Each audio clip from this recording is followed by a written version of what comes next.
هاعمل معاكم بقى يا جماعة صينية بطاطس في الفرن بالفراخ، من حلاوتها تشموا ريحتها من آخر الدنيا. معايا 3 حبات كبار كده من البطاطس، هاقطعهم حلقات كده يعني سميكة شوية بالشكل ده زي ما انتم ما شايفين. هاجيب الصينية بتاعتي بقى اللي هاعمل فيها واقطع فيها البصل حلقات كده برضو، ومعايا قرن فلفل رومي هاقطعهم برضو حلقات، ومعايا نص معلقة كبيرة من التوم المهروس هاحطها عليهم، واجيب بقى البهارات بتاعتي معلقة كبيرة كده من الملح، ومعلقة كبيرة من السبع بهارات، ونص معلقة من الفلفل الأسود.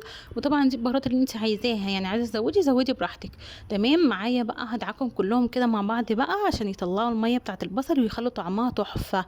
معايا بقى شفشق كده من الطماطم مضروب في الخلاط مع قرن فلفل احمر، بيخلي طعمها حلو قوي قوي، بتبقى مسكره جدا. هحطها بقى على النار تاخد غلوه كده مع معلقه سمنه بلدي، بتخليها ريحتها خطيره وحلوه قوي قوي. هنا بقى بعد ما خدت غلوه كده، معايا بقى فراخ او وراك او اللي انت تحبيه، يعني معايا وراك كده مسلوقه نص سلقه.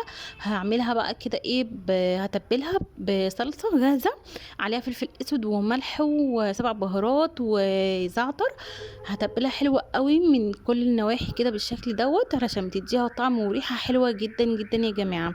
بألف هنا وشفا اللي هيجرب الطريقة بتاعتي. هندخلها الفرن بقى تاخد سواها بقى براحتها، يعني نص ساعة كده أو تلت ساعة. وبعد كده في الآخر هشغلها الشواية بقى تكون خدت اللون القمر.